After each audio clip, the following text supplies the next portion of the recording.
L'affrontement médiatique entre Pierre Ménès et Marie Portolano continue de défrayer la chronique. Ce dimanche 6 juillet 2025, l'ancien consultant sportif a une nouvelle fois chargé la journaliste, visiblement en colère et plein de rancune après l'enquête qui l'a mis dans une position délicate. Retour sur l'affaire, ses révélations et les répercussions que cette guerre médiatique a eues sur les deux protagonistes. Tout a commencé en mars 2021, avec la diffusion du documentaire de Marie Portolano, « Je ne suis pas une salope, je suis journaliste » sur Canal+. Ce reportage percutant a mis en lumière le sexisme qui gangrène le milieu du journalisme sportif, notamment sur le plateau des 12 coups de midi, et a provoqué un véritable séisme dans les coulisses de la chaîne. En parlant ouvertement du harcèlement dont elle avait été victime, Marie Portolano a secoué l'industrie, ce qui a donné lieu à une enquête interne. Mais cette enquête n'a pas tardé à viser Pierre Ménès, alors le consultant phare de l'émission. Ces témoignages ont été recueillis, pointant du doigt le comportement déplacé de Pierre Ménès envers ses collègues féminines.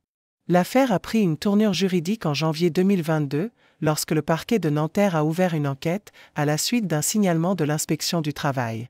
Depuis ce jour, Pierre Ménès nourrit une profonde rancune envers la journaliste, qui a mis en lumière son comportement. Pierre Ménès, aujourd'hui âgé de 62 ans, n'a cessé de critiquer Marie Portolano depuis. Dans une récente interview avec Sacha Elbaz pour la Base TV, il a réitéré ses accusations, affirmant que Marie Portolano lui avait niqué sa vie. Il déclare « Elle a dit que je lui avais soulevé sa jupe. Je suis désolé, mais 8 ans après, on cherche toujours un témoin de ça, alors qu'il y avait des caméras qui tournaient. » Le consultant est clairement en colère et continue de pointer du doigt ce qu'il considère comme des accusations injustes. Mais derrière cette colère se cache une autre vérité. Pierre Ménès revient également sur leur relation professionnelle passée.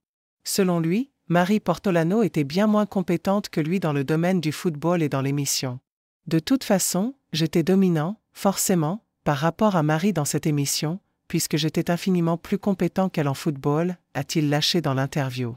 Il n'hésite pas à remettre en cause son rôle dans l'émission, affirmant qu'il était celui qui apportait réellement de la valeur, malgré le scandale.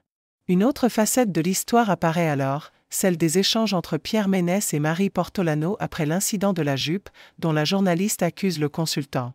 En dépit des accusations, Pierre Ménès assure que Marie Portolano lui envoyait encore des messages après cet incident. « Elle se confiait beaucoup à moi », raconte-t-il.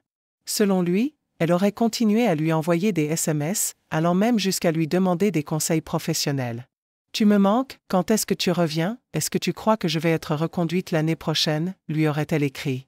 Ces confidences ont évidemment alimenté la rancœur de Pierre Ménès, qui s'interroge sur les motivations de la journaliste. Jean-Luc Reichmann, de son côté, n'a pas manqué de réagir à la situation. Il a souligné l'importance de ne pas tomber dans le piège des spoilers ou des attaques publiques, tout en restant fidèle à la ligne qu'il avait adoptée face aux accusations dans l'émission. Mais la situation reste tendue entre les deux anciens collègues. Ce genre de conflit, public et très médiatisé, soulève des questions sur le traitement des accusations de harcèlement dans le monde du journalisme sportif. L'issue de cette guerre médiatique est loin d'être écrite, mais ce que l'on peut dire, c'est que Pierre Ménès et Marie Portolano sont désormais des figures emblématiques du débat autour du sexisme dans les médias. Alors que l'un continue de clamer son innocence et de remettre en cause les accusations, l'autre continue de dénoncer ce qu'elle considère comme des comportements inacceptables dans un environnement professionnel censé être respectueux.